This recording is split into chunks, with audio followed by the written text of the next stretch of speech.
ایک ظالم جوتیاں چھوڑ کے بھاگ رہا ہے، جنہوں نے نواز شریف پہ ظلم کیا وہ بھاگے جا رہے ہیں، وہ جیل میں ہیں، وہ فلاں ہیں۔ آپ کو اپنا پروگرام بھی ساتھ دینا چاہیے۔ عوام کے مسائل کیسے حل کریں گے؟ وہاں مریم نواز کی گاڑی کو راستے میں روک لیا کچھ خواتین نے، اور انہوں نے کہا گیس نہیں ہے ہمارے گھروں میں، کھانا نہیں پک رہا۔ پھر تقریر میں ان کو گیس کا ذکر کرنا پڑا، گیس لائیں گے، گیس لائیں گے۔ بسم اللہ الرحمن الرحیم، میں ہوں طارق سمیر، ڈیلی ممتاز ڈیجیٹل کے ساتھ۔ ناظرین، عمران خان صاحب کے ساتھ چیف جسٹس قاضی فائز عیسیٰ کی سربراہی میں قائم 3 رکنی بینچ نے وہ کیا جس کی بڑی توقع تھی۔ اب پی ٹی آئی بحیثیت جماعت رجسٹرڈ نہیں ہے، آزاد ہو گئی ہے۔ کپتان سے بلا کہہ رہے ہیں چھین لیا گیا اور پی ٹی آئی آزاد ہو گئی، اور قاضی کا بڑا جھٹکا۔ اس پر میں تھوڑا سا بتاؤں گا کہ اب پی ٹی آئی کو کیا نقصان ہوگا، کیا فائدہ ہوگا۔ دوسرا معاملہ ہے نون لیگ میں ٹکٹوں کی تقسیم پہ بڑی ہلچل ہے۔ ہر شہر میں کئی گروپ سامنے آ گئے ہیں، اور غلام سرور خان کو مشترکہ امیدوار بنانے کا فیصلہ نون لیگی کارکنوں نے ریجیکٹ کر دیا ہے۔ اس کا فائدہ کس کو ہوگا یہ بھی میں بتاؤں گا۔ پھر آج نون لیگ نے باضابطہ انتخابی مہم شروع کر دی ہے۔ اوکاڑا میں مریم نواز نے ایک جلسہ کیا ہے، اس جلسے کا کیا امپیکٹ پڑے گا انتخابی مہم پہ وہ میں بتاؤں گا۔ سب سے پہلے میں آؤں گا ناظرین تحریک انصاف کے ساتھ انصاف ہو گیا، ہاتھ ہو گیا۔ ان کی قانونی ٹیم جس کو لیڈ کر رہے ہیں احمد خان، بیرسٹر گوہر، لطیف کھوسہ، سلمان اکرم راجہ، باقی بھی بہت سے لوگ ہیں، وہ ناکام رہے۔ ان کی حکمت عملی ناکام رہی، بی پلان ناکام رہا، اور جو معاہدہ کیا نظریاتی تحریک انصاف نظریاتی گروپ، چھوٹا سا اتنا سا گروپ، وہ معاہدے سے مکر گیا۔ اور بھائی آپ ایسا معاہدہ کرنا تھا کوئی جماعت اسلامی سے کر لیتے، اور تو اور شیخ رشید سے کر لیتے۔ پتہ نہیں ذہنی حالت کیا تھی معاہدہ کرنے والوں کی، نہ تجربہ کاری۔ میں نے اس دن بولا بھی تھا کہ نہ تجربہ کاری سے بڑا نقصان ہوگا تحریک انصاف کو، باقی تو ہو رہا ہے۔ اب جو بلے کا نشان نہ ملا، اس پر جو صورتحال پیدا ہوئی ہے پی ٹی آئی کی قیادت کو، کہ جتنے لوگ الیکٹ ہو کر آئیں گے وہ آزاد ہوں گے، وہ جدھر جائیں، پیپلز پارٹی میں چلے جائیں، آئی پی پی میں چلے جائیں، نون لیگ میں چلے جائیں، ان کو کوئی کچھ نہیں کہہ سکتا۔ ان کی وفاداری کے حوالے سے کوئی بات نہیں ہو سکتی۔ اب سراج الحق کے ساتھ اگر معاہدہ کر لیتے اور جماعت اسلامی کے ٹکٹ پہ ہی لڑ لیتے تو پھر دیکھیں نا، ترازو کا چکر چل رہا ہے نا آج کل، تو ترازو انتخابی نشان لے لیتے، لیکن انہوں نے ایسا نہیں سوچا۔ اب جو خصوصی نشستیں ہوتی ہیں خواتین کی اقلیتوں کی، وہ تقسیم ہو جائیں گی، وہ نون لیگ میں جائیں گی، پیپلز پارٹی میں جائیں گی، باقی پارٹی میں جائیں گی۔ تو یہ بڑا ایک مسئلہ ہو گیا ہے۔ لطیف کھوسہ صاحب عدالت کے اندر کیس لڑ نہیں پاتے، باہر آ کے قاضی پر عدم اعتماد کرتے ہیں۔ یہ ان کا سیاسی بیان بازی ہوتی ہے، جو مرضی کرتے رہیں۔ اب اگلا معاملہ ناظرین، نون لیگ میں ٹکٹوں کی تقسیم کا بڑا ایشو بن گیا ہے۔ میں آج کے پروگرام میں صرف راولپنڈی کی 2 مثالیں دوں گا۔ NA 54 جو ٹیکسلا واہ کینٹ کا حلقہ ہے یہاں پر نون لیگ نے مجبوراً ایڈجسٹمنٹ کی، ان کو حکم آیا، اشارہ آیا، جو بھی ہوا، رانا ثناء اللہ بھی مجبور ہوئے، وہ بھی صحیح جواب نہیں دے پا رہے، تو وہاں بیرسٹر عقیل ملک جو ہیں وہ نون لیگ کے امیدوار ہیں، ان کو بنایا گیا۔ ضمنی الیکشن میں انہوں نے تقریباً 45,000 ووٹ لیے تھے اور 77,000 ووٹ لے کے منصور حیات سرور خان صاحب کا بیٹا وہ MNA بنا تھا۔ اس حلقے میں بڑی دلچسپ صورتحال پیدا ہوئی گزشتہ رات۔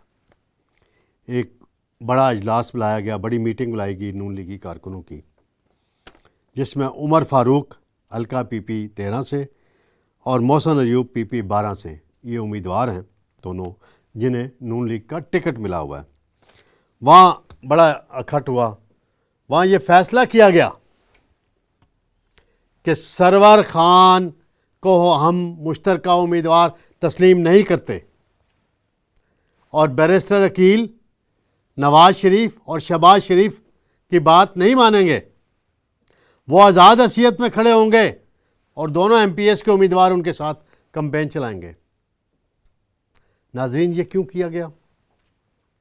ایک ہی وجہ ہے، صاف ایک وجہ ہے، سرور خان کے اپنے بیانات، جو وہ کہتے تھے اوپر سے نیچے تک ساری مسلم لیگ چور ہے، اور کہتے تھے نواز شریف تابوت میں آئیں گے، اور بھی بہت کچھ انہوں نے کہا ہوا ہے، بار بار میں ریپیٹ نہیں کرنا چاہتا۔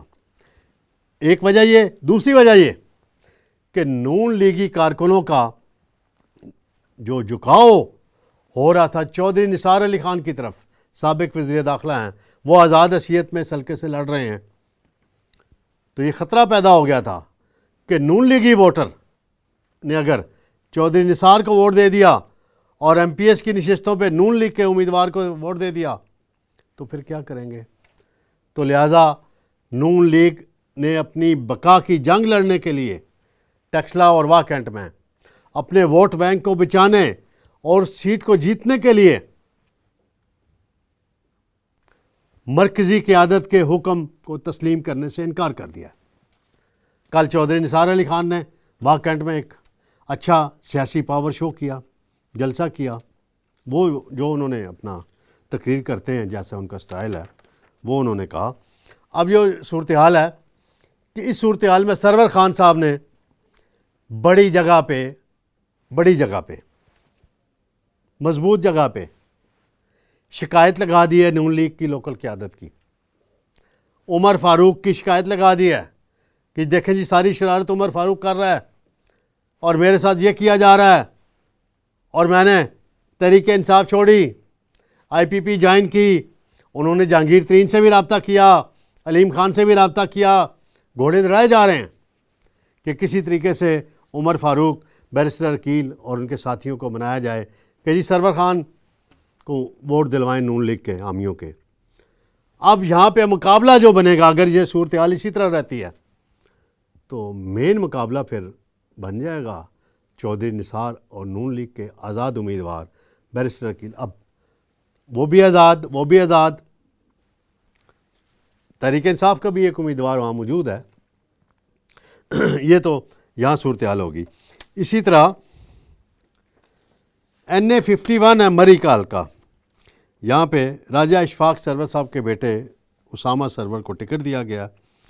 دلچسپ بات یہ ہے ناظرین کہ اس کے اپنے سگے چچا راجہ اشفاق سرور کے بھائی عتیق سرور ایکس MPA، وہ اپنے بھتیجے کے خلاف کھڑے ہو گئے، میدان میں آ گئے جی کہ اس کو کیوں ٹکٹ دیا گیا۔ وہ خود ٹکٹ کے امیدوار تھے۔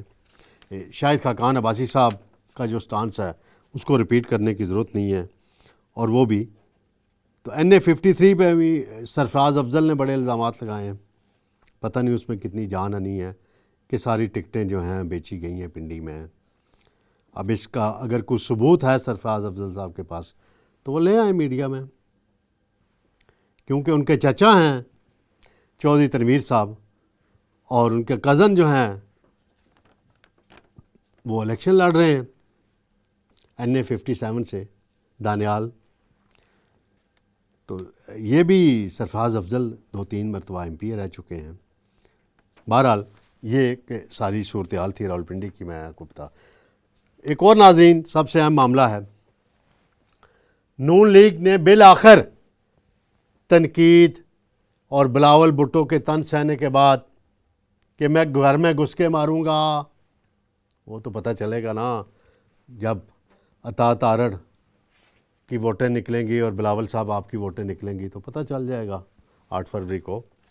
بہرحال اکاڑا میں مریم نواز نے اپنا پہلا بڑا سیاسی جلسہ کیا ہے. چودھری ریاض الحق جج،